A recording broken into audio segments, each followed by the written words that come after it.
Vai tu zini, kā pareizi siet pirtsslotes tā, lai nesanāk kaut kādas grīdas slotes?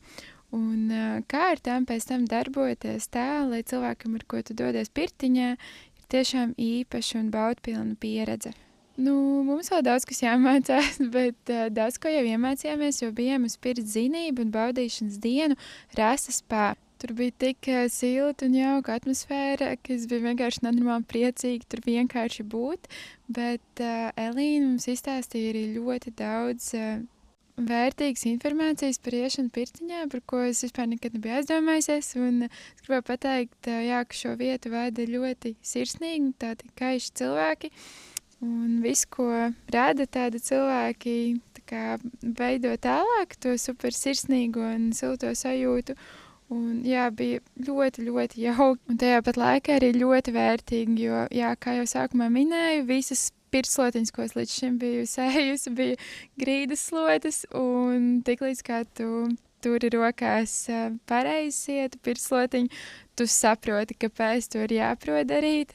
Jo ar tām patiesi ir pilnīgi cita pēršana un sajūta rokās. Un, jā, mēs iemācījāmies arī daudz dažādas jaunas lietas, ko ar tām slotiņām darīt.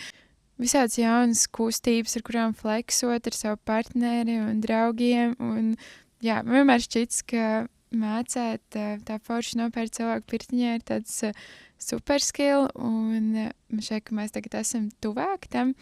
Un nākamo reizi, kad man būs jāparājas, es noteikti nejutīšos vairs tik neveikli kā agrāk. Un tad mēs gatavojām savas pirts skrubīšas, un Elīna tik fantastiski pastāstīja, ko vajadzētu, ko nevajadzētu, un pēc galvenais, ko tās lietas, ko mēs izmantojam savam ķermenim, arī praktiski dara.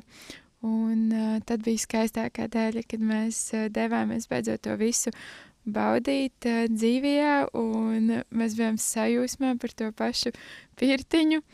Un, lai arī mācījāmies un bijām kopā ar citiem cilvēkiem, tas pats pirts rituāls bija tik īpašs, un mums pēc tam bija vispār tik maģiski sapņi tajā naktī.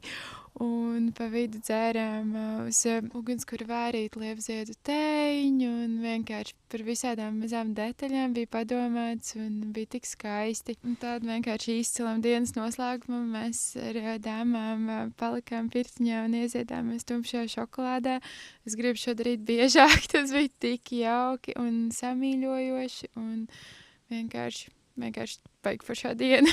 Un šeit pilnīgi visiem mazu bērnu vecākiem un pāriem vajadzētu vienu tādu dienu vienkārši kopā pabūt un relaksēties un arī daudz ko forši uzzināt.